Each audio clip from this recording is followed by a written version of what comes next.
Welcome to Just Vibey Vibes. Welcome. Let's talk about Big Brother tonight episode. When they woke up in the morning, the first thing was an egg as followed. Olivia was the first person that dressed up as fast as she could, went and picked the egg and gave it to Paul. Although she didn't proper give it to him because they were still not talking, so she just left it on top of him. But I have said this before and I'm gonna say it again. Olivia is very good at games. I feel like if this was like Big Brother USA, whereby you have to play games to win HOH and all of that stuff, oh my god, Olivia would have excelled. Like literally, people would have been trying to backdoor her because she would have been it. I'm telling you, she's really, really good at, if I have to pick someone to play a game, I know that she doesn't like losing, I'm gonna pick Olivia because she's really good at that. Now, the conversation between Tom and Henry, where Tom asked him if Henry has ever slept with a girl, and he said no, he's never been with a girl, but he's kissed a girl before, but he's kissed girls before, but he's never had intercourse with a girl. And then when Paul was retelling his story to Trish, Madam Trish, who asked you again? I thought you said you were going to retreat from the, and I was really happy that you were going to. I know that maybe that's not who you are, and I understand being real, being your real self and being who you are, but I really thought that Trish was going to just stop helping people in that house. But no, she still even had to help Paul for people. Like, honestly, I was like, Trish, stop it. Trish, stop it. Stop checking on them. They will remember all the help that you've been to them when it comes to nomination. They're going to nominate you. Even if you're being good, they will look for a way to use what you've done against you. Anyway, when Paul was retelling his story, he said it as if they were all just laughing, like he was arguing with them. No, they were laughing because they didn't even believe that you were even real. Because the conversation sounded like the argument or whatever sounded stupid, so they didn't even believe that you were real. They were like, "Are you for real?" And you're like, "Oh, don't take it serious," but you were taking it serious, so it was funny. That's why they laughed. It wasn't anything like that. Now, when the queens were giving the speech for the game, Nucky's speech was it. I don't know what was Chanel doing, but Chanel was Chanel. Anyway, it was really funny, but I prefer Nucky's speech.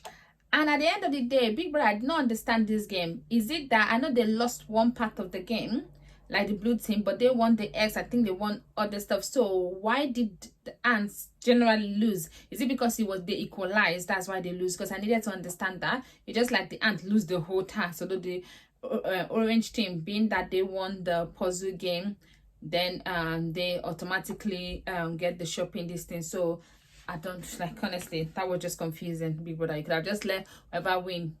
I don't know, it was confusing to me. I guess they just edited it that way because they had other things that they thought was more interesting. And now you see all this voting that we voted. Look at how boring the house is because Zach is not there, Farida is not there. I feel like they've just nominated the wrong people and we've just let the wrong people out of that house. I know that you guys are happy with the whole love thing, triangle, kissing, blah blah between Jordan and Harry. I do like them together, but I don't know. It's just giving me showmas. I don't think after this whole show I see them coming out from the show and them say, oh, it's not that serious, oh, we're just cool, no, we're just friends. Nothing. That's what it's going to be.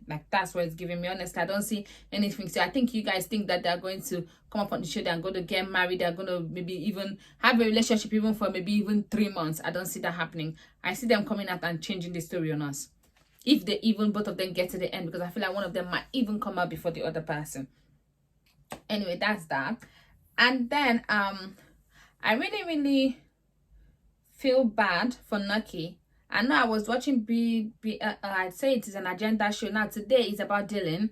They are just doing agenda because now it's Dylan. Oh, they're trying to, I'm not saying I feel like BBL should not be, they should talk about in critical analyze things. It should not be like they pick one person that they want to victimize, because it's kind of like they've picked Dylan, and everybody that they've given is like they are just crucifying Dylan now.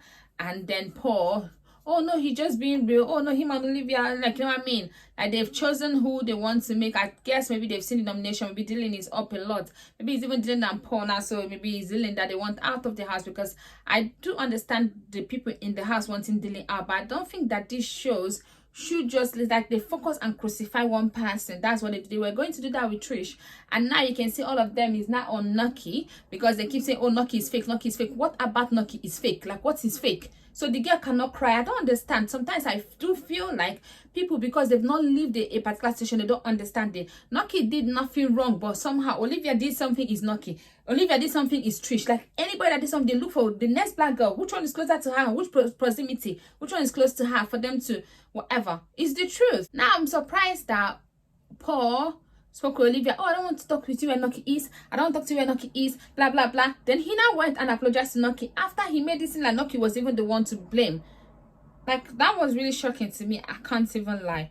Now, Trish, Noki, and Olivia having conversation about dealing and the food.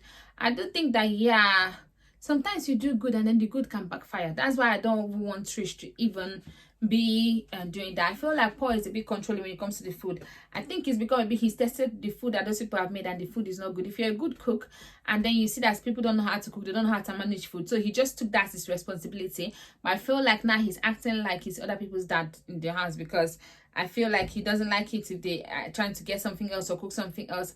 I think so I do understand that, but I think that they should just be happy that they're having meals, because I feel like if Dylan is not there, I don't know how they're gonna eat. They are gonna eat, obviously, but I don't know if it's going to work out. That's all I'm saying, but it is what it is. I feel like they should have kept Dylan a little bit longer so that they can have good food to eat. Anyway, that's my one. Olivia talking about toilet seat. I know that lots of women have issues with toilet seat being up, blah blah, and all of that stuff. I actually do not. If the toilet seat is up, if you don't want to touch it, cut some tissue, use the tissue and bring the seat down, clean the whatever of the seat, and then sit down and do what you need to do. Honestly, I don't know. I feel like some things in this life, people make a big deal out of something that's not a big deal. That's my own opinion when it comes to toilet seat situation. I would not have an issue with someone because of toilet seat, except I come and then there's pee on the toilet, or there's poo in the toilet and nobody. That's where I'll have issue, not the seat being up or down. That will not even be an issue for me at all. And then Chanel and Trish having conversation, and Chanel is saying that she's not intimidated. I thought they had a conversation before. What did she say in that conversation? When Trish was trying to talk to her, because now she's like, oh, I wasn't intimidated by you, I'm intimidated by the situation. My darling, you're not intimidated by anything. Let's even start there. You just act like you are because you prefer to gossip.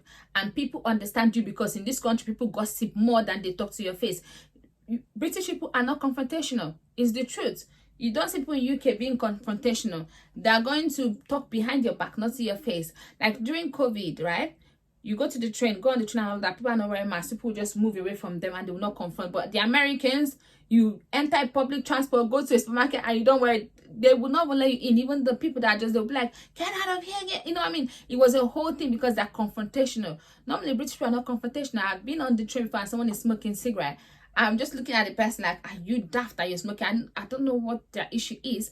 And everybody's looking at them. I'm sure people will be taking picture of them, reported them, find something. That's the one thing that the British public would do, but they're not going to confront you. Honestly, it's very difficult for you to someone say, well, hey, why are you smoking there? Get out there. Like, they will just look at you and look for a way to avoid it. That's the truth. So I feel like people are resonating more with her because she's actually a representative of majority of the people that talk, mostly talking behind people's back, never to your face. So gossip is the whatever of the day. Honestly, it is what it is. Really hiding people's stuff and all of that. So I felt that was fun. I felt that was fun. It was really fun. I enjoyed it. I enjoyed the fact that they hid her stuff. I know that even if she was saying why I didn't look for trouble, but it was all bantry. And then Jenkins was pissing me off a bit, like he's irritated and all of that stuff. I do understand that maybe he's missing home, but I think that maybe they should nominate him so that he can go home. Because at this rate, I wouldn't mind Jenkins being out. I really had high hopes for Jenkins. I even felt bad for him for the first 48 hours and all of that stuff. But right now, just like, guy, you can as well just go. Because Harley did nothing to him for him to be like, don't touch me, don't. And then he made her feel bad. She almost wanted to cry because of his behavior, because she felt like she's annoyed him. But no, she didn't do nothing wrong. So that the game Would You Rather was really good. All the questions were good. I don't want to reiterate the one for Trish saying that would Matty rather watch his boyfriend have an affair, I don't know, forever or something, or would he rather have something with someone in the house? And he said his boyfriend. Now he's just saying that because, guy, I'd rather have an affair in the house than to watch somebody that I love having affair forever. Like, are you kidding me? For what reason? And then the question of Paul between Tom and Olivia, who is gonna send home, and he answered. I wouldn't have answered that. He did answer Tom. And then Olivia answering that poll 10 polls because she needs someone that will be confrontational back, so that way her shouting will not, it makes sense. Like, honestly, all the questions, I don't know if there's any, I think there's some that are missing, but I really, oh, would you rather Jenkins, if Hallie would like to lose, would rather be a virgin for the rest of her life or lose her virginity to Jenkins? And she's like, definitely Jenkins, of course. So that was that. It was really interesting. I like the game of would you rather. And then the whole kissing thing, they didn't even kiss, and then they made it seem like, oh, they kiss. No, they just pecked. But anyway, Jordan said he doesn't want to kiss on camera, so Jordan is waiting for them to go out, have privacy, for them to jiggy. That was that. So please don't forget to like, share, and subscribe. I'll see you tomorrow night. Bye bye.